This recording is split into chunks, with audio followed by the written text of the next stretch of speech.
SNESdrunk.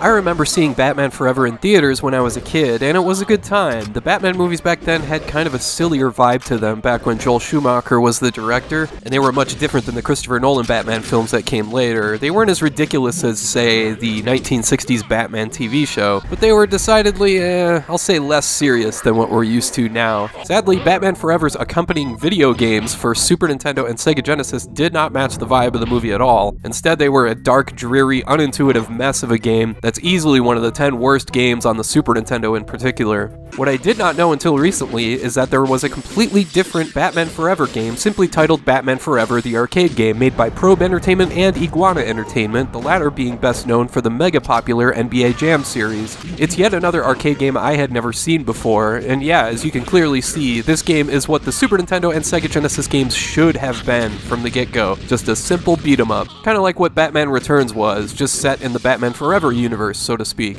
You can play as Batman or as Robin, and you walk to the right and smash bad guys on a playthrough that lasts 8 levels, and of course, this being an arcade beat-em-up, this game is 2-player co-op, and you can both play as either Batman or Robin at the same time, which is kinda cool.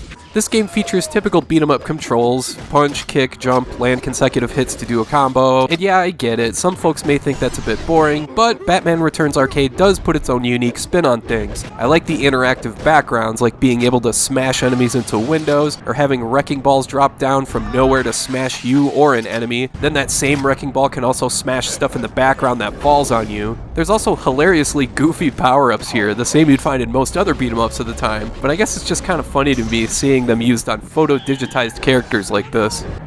Hey, what the heck happened? I shrunk? What, did somebody use the lightning bolt from Mario Kart or something? I love that he's tiny and can still unleash tons of damage. It's like watching Frank Reynolds in a Batman costume go to town on some goons.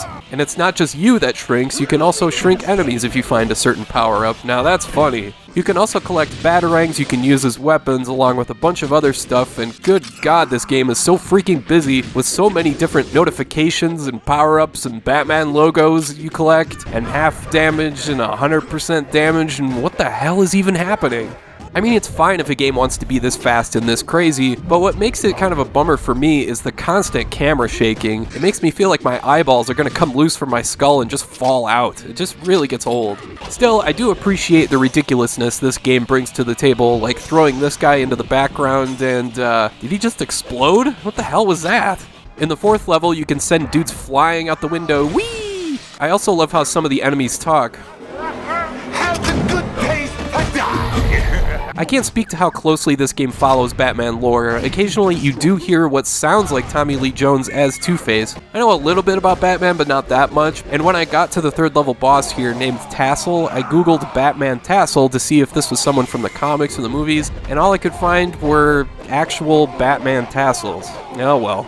What's interesting here is that for each token, you get not 1 life, but 3 lives, and that's because this game is absolutely positively brutally difficult. Classic arcade cheesing for quarters. I mean, you can lose a life in a blink of an eye. It's a little ridiculous. If you're gonna play this one, you're gonna have a way better time with the second player, just because you have a much better chance of seeing more of the game that way. Plus, with 2 players, you can do some pretty cool combo attacks that are a lot of fun. Batman Forever Arcade was developed on Sega's Titan technology, which was essentially the basis of the hardware for the Sega Saturn, so naturally this game did receive a Saturn port, as well as ports to PlayStation and DOS. But as usual, the best way to play this one is gonna be the original arcade version. So yeah, ultimately, Batman Forever Arcade is pretty good, but not nearly as good as some of the other arcade beat-em-ups I've touched on over the past few months. To put it simply, this one's just not as fun. It definitely has fun moments, but this game's difficulty is absurd. It's such a grind to play this with just 1 player, and there's so much going on with tons of crap to collect, and I don't even know what the hell is going on or what does what, and the constant camera shaking definitely does not help. Still, this can be a pretty fun one with the second player, and yeah, I would recommend other games ahead of this one, but if you played all those games to death and you're really into arcade beat-em-ups, then this one is still worth checking out any way you can. Alright, I want to thank you for watching, and I hope you have a great rest of your day.